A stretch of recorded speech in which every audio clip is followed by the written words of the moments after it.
Salut les gens, c'est Endeavor. Je vous retrouve pour une 6e vidéo consacrée à Myth.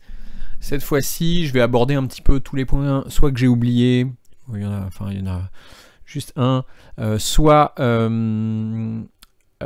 qui rentre dans aucune des catégories précédentes. La prochaine vidéo sera consacrée au mode aventure, qui est un petit peu particulier puisqu'il vous demande de faire beaucoup de choix et de comprendre comment lire les légendes de tuiles que vous voyez là en bas à gauche de cette tuile-là. Donc en attendant, je voulais vous parler du karma. Le karma, c'est une ressource gagnée par le groupe en certaines circonstances. Par exemple, quand vous réussissez une quête, quand vous réussissez à désamorcer des pièges, par exemple, ou des choses comme ça. Donc c'est une ressource de groupe qui a un token, et bien entendu j'aurais dû chercher où il est ici, voilà. Ces pions-là sont les pions de karma. Donc quand vous en gagnez, vous les prenez, vous les mettez au centre, tout le monde peut piocher dedans, entre guillemets. Je ne vais pas détailler absolument tous les effets du karma, mais vous pouvez en voir sur ce plateau-là, tout en bas. Vous pouvez piocher plus de pions trésors, par exemple quand vous piochez un trésor, gagner des destins ou des D10, à soit des attaques, soit des actions hors combat. Vous pouvez invoquer un marchand à la fin d'une tuile pour pouvoir profiter de l'or que vous avez gagné. Si jamais il y a une quête qui demande un timer, vous pouvez en dépenser pour l'allonger, pour 2 points de karma. Vous voyez, c'est la catégorie du centre. Vous pouvez déclencher un espèce d'événement aléatoire héroïque qui va vous favoriser. Donc là, il faut lancer un dé, etc. Tout ça, c'est dans le manuel, bien entendu. Vous pouvez faire un appel aux armes, c'est-à-dire appeler à la rescousse un allié qui va rester pour la tuile. Vous pouvez ignorer, ça c'est assez important, un événement des ténèbres qui serait vraiment trop pénalisant. Par exemple, un fameux 8 sur un 8 en menace, ça en déclenche un, ou même un autre événement qui pourrait être très pénalisant. Et vous pouvez également ressusciter un héros. Sachant qu'il y a beaucoup de nouvelles utilisations dans le manuel des extensions Journeyman, que je ne vais pas détailler ici. Je ferai probablement une vidéo consacrée à Journeyman, mais pas tout de suite, bien après les autres. La sortie de Journeyman n'aura lieu que en août ou en septembre, enfin la livraison pour ceux qui ont pris dans le deuxième Kickstarter. Et sachant que ce sera livré qu'en anglais pour l'instant, puisque tous les éléments de traduction n'auront lieu que lors de la 3e phase de livraison. Et la phase finale qui aura lieu en théorie fin de l'année. Bon, ils disent toujours viser novembre, c'est un petit peu douteux. Enfin, c'est douteux, voilà. Soyons prudents. Voilà. Donc voilà ce qu'on peut faire avec le karma. C'est tout simple, il n'y a pas grand chose. Quelque chose que j'ai oublié. Les antres. Ouais, ça c'est un antre d'élémentaire. Ça c'est un antre d'impie. Les monstres, donc ceux-ci. Les antres ont 3 en seuil de réussite de défense, donc 3 ou plus pour les toucher, et 5 points de vie, donc ils sont assez faciles à toucher, et ils ont 5 points de vie. Je vous l'avais dit, c'est souvent une des priorités d'arriver à les descendre. Donc ces informations-là sont rappelées à la toute dernière page du manuel. Donc vous ne pouvez pas les rater. Ensuite, qu'est-ce qui se passe quand une tuile... Alors ça s'appelle nettoyer une tuile. Quand une tuile est nettoyée, c'est-à-dire qu'elle est complètement vide.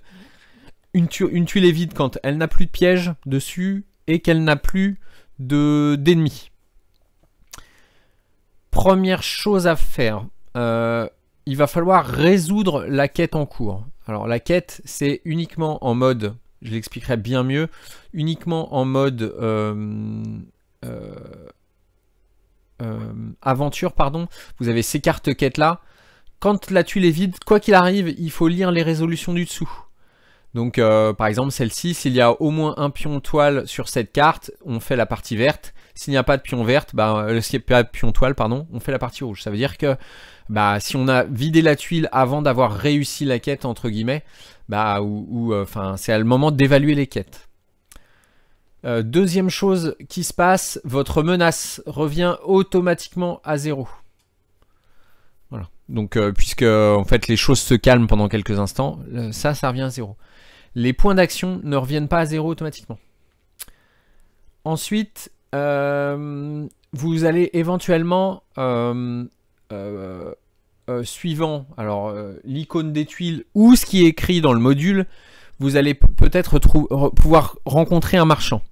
Quand vous rencontrez un marchand, vous prenez le paquet des marchands qui est normalement, quelque part par là, ou peut-être plutôt du côté des loots, je ne sais pas. Bon bref, il y a un paquet de marchands posé quelque part. Hop. Non, ça ce sont les pièges. Bon, il y a un... Ah, ils sont ici, pardon. Hop, vous mélangez les cartes marchands, vous en prenez une, vous la piochez et on la résout. Chaque ligne ne peut être utilisée qu'une fois.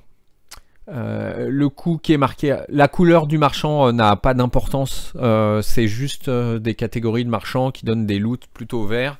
Il y en a certains et il y a un bleu. Hop, enfin il y a des bleus, pardon. Je pioche bien sûr que des verts. Voilà, par exemple, lui, il va avoir des loots d'un petit peu meilleure qualité. C'est même pas toujours sûr. Enfin, bref.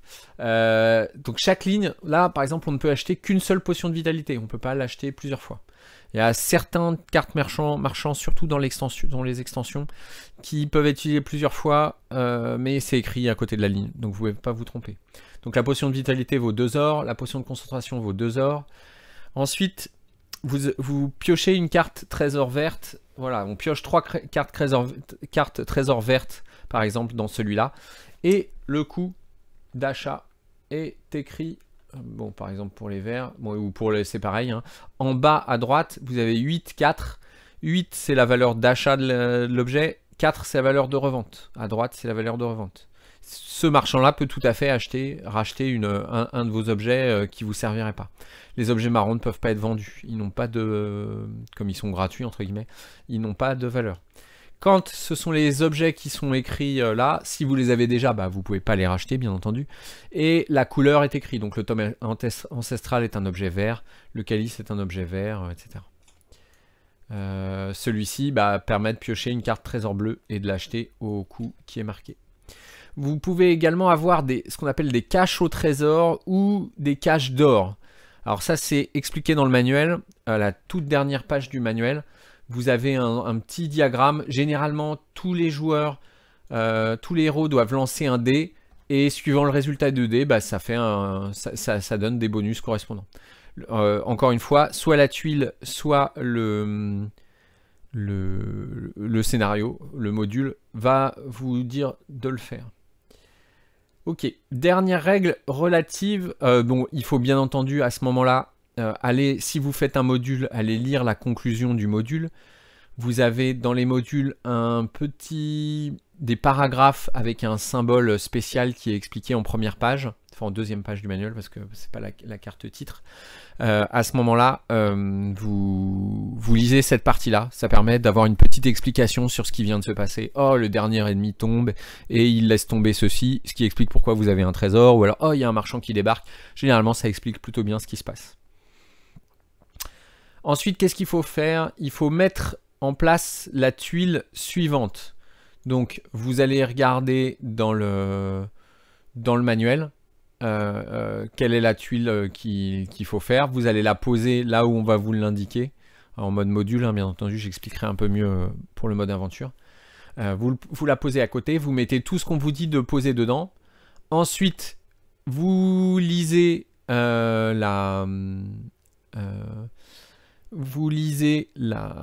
l'introduction de la tuile suivante après avoir posé. Donc c'est un autre symbole de paragraphe qui est juste en dessous, hein, vous allez voir assez facilement.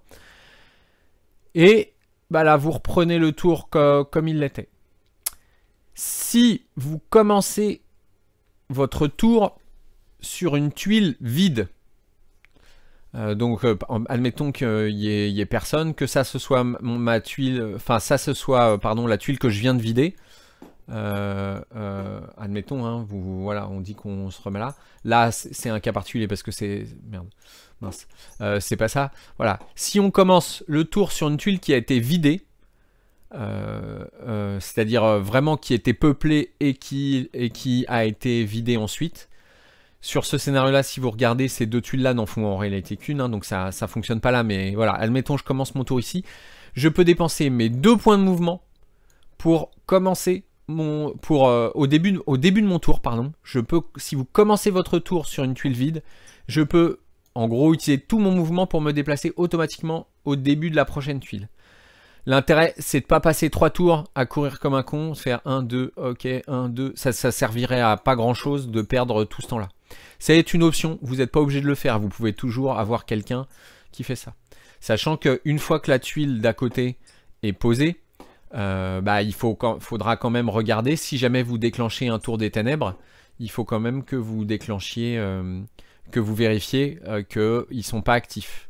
Donc en faisant, je rappelle, la valeur d'actif, c'est-à-dire pour les sans âme 4 tout en bas ou pour les errants 2, plus la menace de votre héros qui a le plus de menaces. Enfin, plus de menaces ou... Voilà. Et ça, c'est le nom 1, 2, 3, 4, 5, 6. Voilà. Comme le fait de vider une tuile remet à 0 comment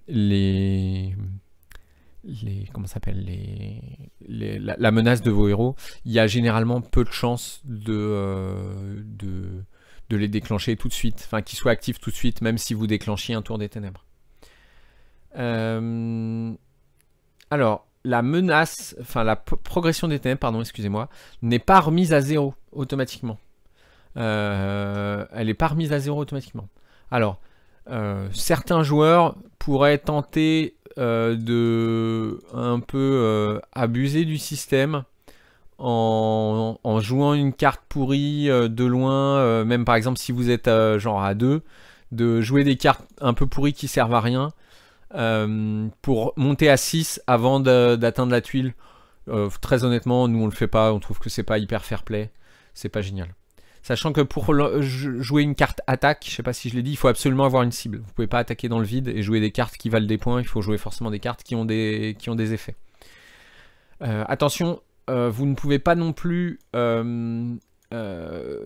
N'oubliez pas la pénalité d'inactivité dont j'ai parlé. Si jamais à la fin d'un tour des héros, personne n'a joué de cartes qui valent 2 points, personne n'a dépensé concrètement un point là, vous avez une pénalité d'inactivité, c'est-à-dire vous perdez un trésor, le maximum de trésors diminue de 1. Voilà. Donc vous pourrez looter de moins en moins jusqu'à la fin de l'acte, hein. C'est pas permanent bien entendu. Autre chose que j'ai oublié, tous les trésors qui n'ont pas été ramassés quand la tuile a été vidée est automatiquement ramassé, mais converti en un or, c'est-à-dire la pire carte blanche qui est dans le paquet. Bref, il faut pas se dire oh, on a le temps de ramasser. Non, l'objectif c'est que quand même garder les joueurs sous pression. C'est un très gros guillemets parce que c'est une des parties du jeu qui n'a pas forcément énormément de sens. Pourquoi? Parce que généralement à la fin, vous laissez un pauvre monstre en vie. Si vous n'êtes pas pressé par le temps, il va pas vous mettre énormément en danger, puis après vous allez ramasser ce qu'il faut. Bon, c'est pas la partie la plus réussie du jeu, mais bon, c'est la règle, c'est comme ça. Après, vous pouvez faire les règles maison que vous voulez. Hein. Je crois que j'ai tout expliqué pour ça. En effet, j'ai tout expliqué. Il n'y a pas de règle qui par exemple, vous empêche de finir de vider les pions tombes qui restent. Il n'y a pas de règle. Alors, qu'est-ce que je vais pouvoir vous expliquer maintenant? Ensuite, je vais vous expliquer autre chose. Vous avez dans le jeu ce qu'on appelle... Alors, quand vous terminez un module ou quand vous tuez un ennemi vous tuez un boss en mode aventure. Il y a 2 manières de tuer des boss, je vous l'expliquerai, de rencontrer des boss, des tuiles très spéciales, des 4 tuiles combinées, des tuiles géantes qui ont énormément d'ennemis, etc. Ainsi que de capturer et d'interroger un commandant quand vous aurez Journeyman. Donc voilà, donc ça, voilà. Si vous capturez un boss, tuez un boss, pardon, excusez-moi, ou si vous terminez un module, généralement, vous obtenez un titre, aussi appelé un titre d'histoire. Donc les titres d'histoire sont des pions carrés que je ne sais pas où ils sont rangés. Vous verrez ça un petit peu dans votre boîte. Il y a marqué des bonus. Je les ai pas dans cette version du jeu. Je ne sais pas où ils sont. Vous avez des bonus. Ça, ce sont tous les éléments qu'on peut placer et qui permettent d'interagir. Ça, ce sont, pardon, des pions. Les pions comme ça, violets, sont les pions quêtes. Et ça, ce sont les pions titres. Vous avez avec normalement un pion carré. Dans la VF, j'ai également fait des cartes avec toutes les infos marquées dessus, qui expliquent les titres. Vous avez par exemple un bonus permanent contre les monstres de rang capitaine ou plus, vous faites plus un dégât par exemple, ou alors plus un point de mouvement. Vous avez plein de types de bonus possibles. Ils sont pas tous égaux, très honnêtement, il y en a des vraiment meilleurs que d'autres. Au début de chaque session de jeu, enfin non pas session de jeu, de chaque acte ou de chaque aventure, vous pouvez changer ce que vous allez prendre. Donc en fait vous choisissez, ça c'est un des six, c'est les mêmes puisqu'il y en a un par héros possible. Vous le prenez et puis vous le mettez, je vous l'avais expliqué, sur votre plaque ici. Ça veut dire que c'est ce titre là qui est actif. Voilà. Ça a un autre intérêt, je vais vous l'expliquer tout de suite. C'est très important pour savoir ce que vous allez conserver d'une partie sur l'autre. Voilà. Ensuite, alors, je vais vous expliquer ce que vous allez conserver à la fin d'une aventure ou à la fin d'un module. Les règles sont strictement les mêmes. À la fin d'un module. Donc tout ça c'est expliqué page 29 du manuel de la V2 assez en détail. Il y a eu des changements par rapport à la V1, donc des petits changements. Je vous suggère d'aller les relire si vous avez besoin. Alors je vais d'abord dire, excusez-moi, ce qu'on conserve entre deux actes d'un même module ou d'une même histoire. Vous pouvez donc c'est quasiment la même chose. Enfin, deux actes de la même histoire ou deux actes de même module, c'est exactement la même chose. Vous allez conserver votre paquet de cartes héros, y compris ses modifications, donc les cartes ajoutées ou retirées. Ça, de toute manière, vous allez le conserver en permanence. En revanche, à la fin d'un acte, vous récupérez tous vos points de vie, votre menace repart à 0, c'est vraiment une autre session, votre paquet de cartes héros et vous reprenez tous vos cartes et vous les remélangez, tout ce que on remet, tout ça est remis à 0. C'est comme si on commençait une nouvelle session. Vous conservez bien entendu tous vos titres, ça je vous rassure, on les conserve également à la fin du mode aventure ou à la fin de l'histoire. Vous conservez tous vos équipements et toutes vos potions, ça c'est très important puisque c'est pas pareil à la fin d'un module. Il faut bien entendu conserver le contenu de votre sac à trésor et toutes les modifications qui ont été apportées, donc les pions qui ont été ajoutés et retirés. Vous conservez tous vos ors, vos pions or et vos pions karma. Vous défaussez toutes vos conditions et vous récupérez toute votre vitalité. Ensuite, si vous échouez, donc ça, voilà, entre deux actes d'une même histoire, c'est-à-dire entre l'acte 1 et 2 et entre l'acte 2 et 3, à la fin de l'acte 3, c'est, alors sauf s'il y a plus d'actes, bien entendu, mais c'est généralement en 3 actes. À la fin de l'acte 3, c'est à la fin du module, en fait, quand le module est terminé. Donc, la procédure est la même. Il y a 3 raisons qui pourraient vous faire appliquer la procédure dont je vais vous parler à l'instant. À la fin d'un module, à la fin d'un mode aventure, c'est-à-dire après X tuiles que vous avez décidé de faire, ou si vous échouez un acte. Si vous échouez un acte, en fait, il faut recommencer de 0. Donc, qu'est-ce que vous allez faire? Vous allez conserver votre paquet de cartes héros et toutes ces modifications. Alors, quand je dis conserver le paquet, c'est vous allez remélanger les cartes, mais toutes les améliorations que vous allez pu y avoir fait, sont conservées. Vous conservez vos titres. Vous pouvez ensuite, ça c'est très important, conserver seulement un équipement, une carte équipement pour chaque carte titre que vous possédez. Donc, au départ, il va falloir choisir des équipements à garder. Tant que vous n'avez pas 5 titres, même si vous en avez 5, il va falloir conserver, parce que vous pouvez toujours avoir plus d'équipements que ce que vous équipez à un instant donné. Ça, c'est très important, c'est assez controversé, certaines personnes n'acceptent pas trop ça, qu'il y ait une espèce de mini-remise à 0 entre deux histoires. Ça fait partie intégrale du système de jeu. C'est aussi pour ça qu'il y a le sac à trésor et son optimisation au fur et à mesure du temps. C'est que les prochaines fois, bah, plus vous aurez optimisé votre sac à trésor, bah, plus vous aurez de chances d'obtenir des équipements de bonne qualité. Sachant qu'on garde généralement les équipements de meilleure qualité. Vous récupérez évidemment à ce moment-là tous vos équipements marrons, qui sont de toute manière toujours disponibles. Donc par exemple, si vous avez, votre carquois vert, si vous aviez un arc vert et un carquois vert, il faut que vous en choisissiez un des deux parce que vous n'avez qu'un seul titre. Et ben, vous allez jeter, vous allez récupérer la carte marron de celui que vous n'aurez pas gardé, quoi. Donc vous conservez également une trace des conséquences de toutes les quêtes réussies ou échouées. Si jamais il y avait des quêtes qui vous disent, bah, par exemple, ce marchand-là, vous l'avez trahi ou il est mort, ou alors ce héros-là, vous l'avez trahi, il ne voudra plus jamais venir vous aider, bah ça, il faut en garder des traces. Voilà. Généralement, vous gardez la carte quête à côté qui vous indique ce que vous avez fait. Vous conservez également une trace du contenu du sac à trésor, toutes les modifications qui ont été apportées, exactement comme entre deux actes, hein, ça c'est pareil. Donc là, c'est une particularité du mode aventure. Dans le mode aventure, vous avez un paquet de cartes, on va dire actives, qui contiennent tous les débuts de chaînes de quêtes que vous avez de disponibles. Donc une chaîne de quêtes, c'est une quête qui débute une liste de quêtes qui vont se débloquer au fur et à mesure. Par exemple, dans les conséquences des quêtes, vous pouvez avoir tout à fait rajouter telle quête si vous avez échoué ou raté, rajouter telle quête si vous avez réussi, rajouter telle quête au paquet. Donc ça, ce sont les quêtes disponibles. Donc il y a toutes les quêtes de départ de toutes les chaînes, plus celles que vous avez débloquées. Sachant que il y a certaines quêtes, quand vous les échouez, vous avez le droit de les remettre, parce que vous avez le droit de les retenter. Certaines quêtes, quand vous les échouez, certaines cartes quêtes, bah, elles ne sont pas rajoutées au paquet. Je reparlerai lors de la vidéo suivante. Vous remettez toutes les cartes équipements qui n'ont pas été conservées dans leur paquet respectif, vous les mélangez.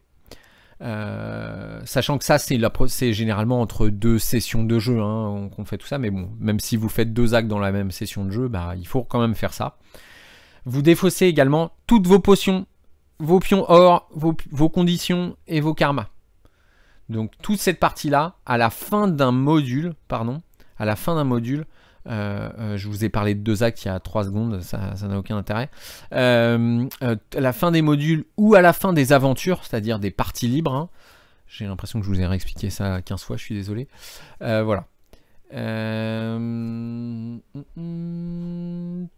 Pour ça, je pense que c'est bon. Ça fait partie du cœur du jeu et des particularités du jeu que certaines personnes n'aiment pas trop. Parce que bah voilà, la continuité à 100% de l'histoire n'existe pas dans ce jeu. En fait, bon, l'explication théorique background, c'est qu'en fait tout ça ce sont des aventures qui sont racontées par nos héros quand ils seront vieux. Et ils se souviennent pas forcément de tout ce qui s'est passé, de l'ordre exact. Bon, c'est un petit peu... c'est très théorique. Voilà. D'ailleurs, les héros, quand ils sont vaincus, ils sont pas morts définitivement. Ils ne reviennent que, en théorie, lors de la prochaine histoire, ou si on dépense du karma, le prochain module, ou de la prochaine session. Voilà. Donc si vous mourrez à la première tuile, en théorie, si vous n'avez pas de karma, bah, si vous aviez décidé de faire 3 tuiles ou 4 tuiles, votre héros ne joue pas. Concrètement, nous on joue une règle un petit peu spéciale, que je ne vais pas détailler ici, qui pourrit un peu le sac quand on a un mort. C'est-à-dire que bah, vous retirez des pions, si vous aviez rajouté des pions bleus dans votre sac, bah, ça pourrit votre pion bleu, votre sac. Vous ne revenez qu'à la prochaine tuile quand même. C'est-à-dire que si tout le monde meurt sur la tuile en cours, tombe à 0 de vitalité, bah, la quête est quand même échouée. Donc bon, je pense que j'écrirai un article à un moment sur le wiki.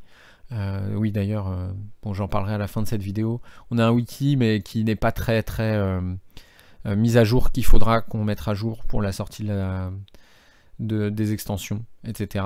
Bon, je vais le dire tout de suite, hein, l'adresse c'est myth-fr.com.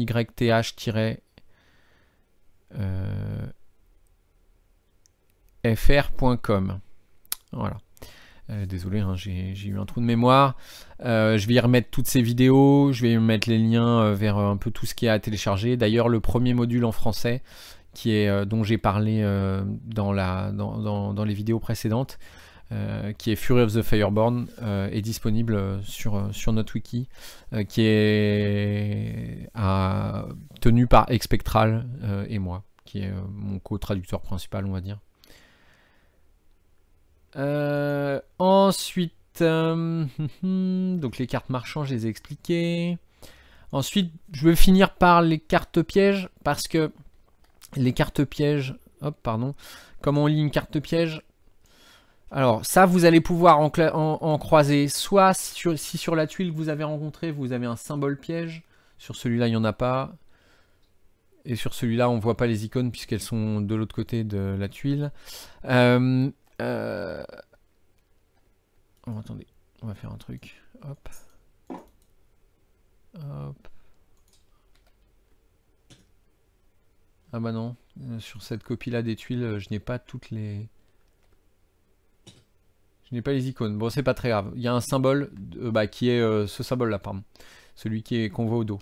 Mais certains modules vous diront, bah voilà, prenez cette carte piège. En aventure, c'est pioché généralement au hasard. Donc ces cartes-là sont par recto verso. Elles ont une mise en place. Donc là, c'est très simple. Placez le pion pilier à au moins 4 cases des héros. Donc vous le voyez, hein. Ensuite désamorcer. Donc pour arriver à désamorcer ce piège, on doit être adjacent au pion pilier. On doit tenter de désamorcer le piège en réussissant 3. Alors ça c'est l'abréviation dont je vous ai déjà parlé. Action -C SR6. Donc action hors combat, seuil de réussite 6.